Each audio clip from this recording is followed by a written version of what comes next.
Unaona sample zinaweza zikawa zaidi ya moja, zaidi ya mbili kuendelea. Inategemea na umefanyaje. Yaani sample inatokea kuwa hii ni sample yangu ya kwanza, sivyo? Maana lazima nifanyie modification, niongezee kitu fulani kutokana na watumiaji wangu. Nimetengeneza campaign hii ndio sample yangu ya kwanza, nimewegea watu ambao wanahitaji bidhaa zangu nimeshawapa.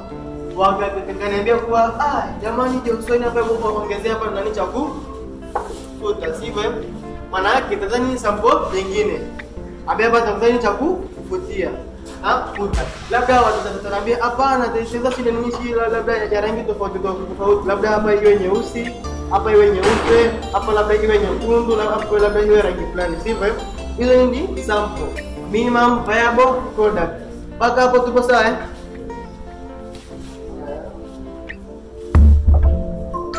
Step 5. Test. Now test your prototype with actual users. Nikasema hivi kuwa ukishatengeneza sample ambayo ndio first prototype, ili ujue kuwa lazima inahitaji maboresho, lazima uanze kufanya kuitest, uingize yani watu wa test, sivyo? Umetengeneza simu, lazima kwanza mtu wa test kabla aongepeleka sokoni. Umetengeneza labda juice, lazima kwanza tu test kama je iko vizuri au kanito, lazima tujiongezee au tufanye hivi au tufanye hivi, sivyo? Tukisha testi, tukiona inafanya kazi, tunaingiza nini sokoni, sivyo? Ila tukiona inahitaji maboresho, labda nini, labda sema advanced,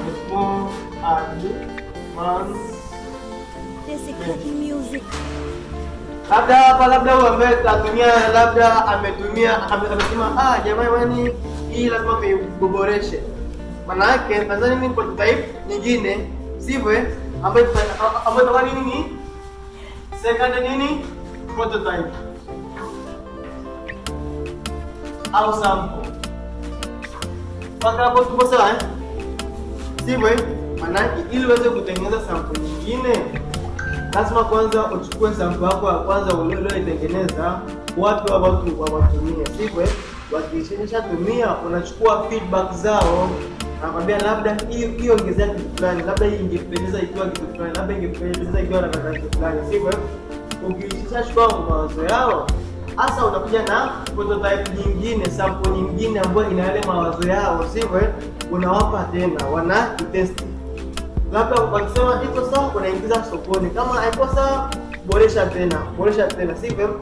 Sample inaweza ikawa moja au inaweza ikawa 2, 3 mpaka 100. Kwa sababu ukiangalia huyu jamaa aliyetengeneza bulb alitengeneza mara 99. Alianza sample ya kwanza akafeli, ya pili akafeli, ya tatu akafeli, ya nne akafeli, mpaka kabla 99. Ya 100 ndakaja akafanya akafaulu. So unaweza ukawa una sample zaidi ya 100, zaidi ya 1000. Ni the more you try to advance, to add some things, sivyo? Kadri watu wanavyoitumia ndivyo kadri maongezeko yanavyokuwa, sivyo?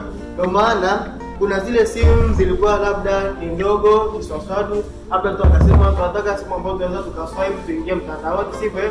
Wakaja na simu za kuswipe tuingie mtandaoni, akasema tunataka simu ambazo nikifanya hivi naweza nikatoa logo au naweza nikaweka fingerprint. Tukaja na simu za fingerprint kwa nyuma, sivyo? Baadaye zikatoka zikaja kwenye fingerprint kwenye kioo, baadaye zikaja hapa, baadaye ikaja nini face recognition, sivyo? Maana kila siku maendeleo yanakuwa mapya. Kwa maana unaweza kuona leo simu iko hivi, kesho iko hivi. Labda tulishashazoea PC ina vioo kimoja. Sasa hivi PC ina vioo vingapi? Viwili. Umeshashazoea labda PC ina touch. Yaani haitouch, sasa hivi zinafanya zina touch. Umeshazoea labda PC haitouch labda handle. Sasa hivi zinakuwa zina handle. Kwa the more advancement zinapotokea, the more product zinazozalishwa, sivyo? Kwa ili uweze kutengeneza bidhaa bora, lazima watumiaji watumie, wakupe feedback, kuangalie taifa yangu inataka kitu gani, jamii yangu inataka kitu gani, sivyo? Paka hapo sasa.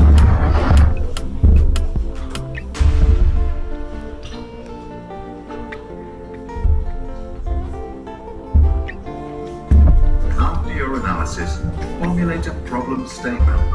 Algebra box show them to them. Step 4. Hapa Prototype. tunasema Now take a moment to reflect on what you have learned from your conversations about the different ideas. Ask yourself, how does your idea fit in the context of people's actual lives? Your solution could be a combination of a new idea and what is already being used. Then connect the dots, sketch out the final solution, and go build a real prototype that's just good enough to be tested. Step 5. Test. Now test your prototype with actual users. Don't invent your idea in case people don't like it. The point is to learn what works and what didn't, so any feedback is great. Then go back to ideation or prototyping and apply. kwa sababu sasa nimeshawaambia kuwa ukishatengeneza nini prototype unafanya nini testing. Kisha kufanyia testing unafanya nini malalamiko sivyo au comment au feedback sivyo kutoka kwa watu. Baada ya hapo You're learning.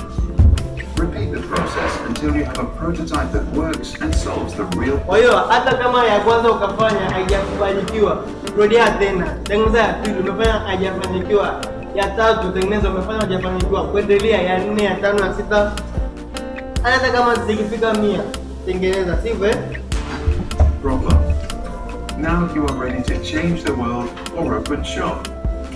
To experience design thinking firsthand, do the free virtual design thinking crash course from Stanford's D-School right now. You will learn to design a new gift-giving experience.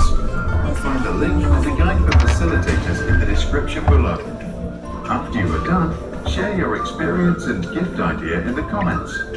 To learn more about creative and critical thinking, check out our other Sprouts videos. Okay, mpaka hapo tupo sawa. Mpaka hapo kuna changamoto yoyote?